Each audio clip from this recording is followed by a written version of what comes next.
आज हम जो पढ़ने जा रहे हैं वो है बैलेंसिंग ऑफ केमिकल इक्वेशन। जैसे कि इस इक्वेशन में हमें नज़र आ रहा है H2 फॉर्मेशन ऑफ वाटर की इक्वेशन है। H2 और O2 जो है वो कंबाइन होकर के बना रहे हैं H2O वाटर। अब यहाँ पर एक कंसेप्ट है कि यहाँ पर हमने 2 एटम्स हाइड्रोजन के लिए थे और 2 ही एटम ऑक्सीजन के लिए थे, और आंसर में हमें जो प्रोडक्ट साइड है वहाँ पर हमें सिर्फ सिंगल एटम ऑफ ऑक्सीजन मिल रहा है। तो ये जो दूसरा एटम था ऑक्सीजन का, वो एटम गया कहाँ? तो साइंस में हमने जो लॉ पढ़ा था, law of conservation of mass, उसके हिसाब से तो हमें रिएक्टेंट साइड और प्रोडक्ट साइड दोनों पर नंबर ऑफ एटम्स जो है वो इक्वल चाहिए होते हैं। तो आइए हम देखते हैं इसे बैलेंस कैसे करेंगे। यहीं पर हमारी बैलेंसिंग वर्क करती है।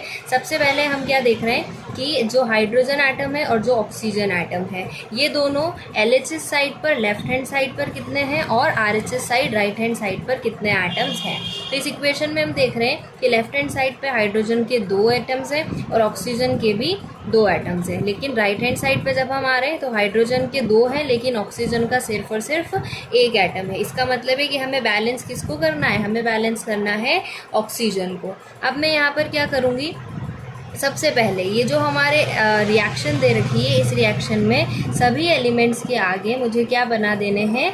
बॉक्सेस बना देने हैं, क्योंकि जब भी हम बैलेंस करते हैं केमिकल इक्वेशन को तो बैलेंस करने के लिए नंबर्स ऐड करने पड़ेंगे, और वो नंबर्स जो है वो कैसे ऐड होंगे?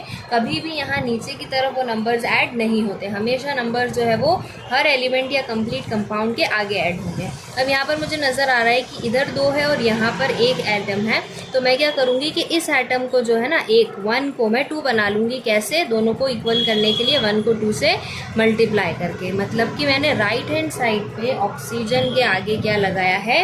2 लगाया है। मतलब ये हमारी ऑक्सीजन है, लेकिन 2 हम क्योंकि इस पूरे बॉक्स के बाहर लगाएंगे तो यहाँ पर मैंने 2 कहाँ पर लगाया? ऑक्सीजन के बाहर लगा दिया है। अब हम देख रहे हैं कि ये लगाने की वजह से ऑक्सीजन तो 2 हो गए, लेकिन हाइड्रोजन के एटम्स कितने हो गए? 2 × 2, 2 2 जा 4 हो गए। मतलब यहाँ RHS में हाइड्रोजन के एटम्स हो गए हैं 2 2 जा 4। तो हमें यहाँ लेफ्ट हैंड साइड पे भी हाइड्रोजन के एटम कितने करने पड़ेंगे? 4। मतलब यहाँ पर भी हमें 2 को 2 से मल्टीप्लाई करके 4 बनाना पड़ेगा।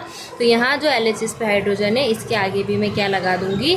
2 लगा दे। जो भी नंबर हम आगे लगाएंगे किसी भी एलिमेंट या कंपाउंड के, तो दोनों आपस में मल्टीप्लाई होंगे। अब हम फाइनली चेक कर लेते हैं कि हमारे बैलेंस है कि नहीं। हाइड्रोजन है 2 2 जा 4, राइट हैंड साइड पर भी है हाइड्रोजन 2 2 जा 4, ऑक्सीजन है 2 और राइट हैंड साइड पर भी ऑक्सीजन है 2। मतलब अब हमारी ये इक्वेशन जो है वो बैलेंस हो चुकी है। ओके।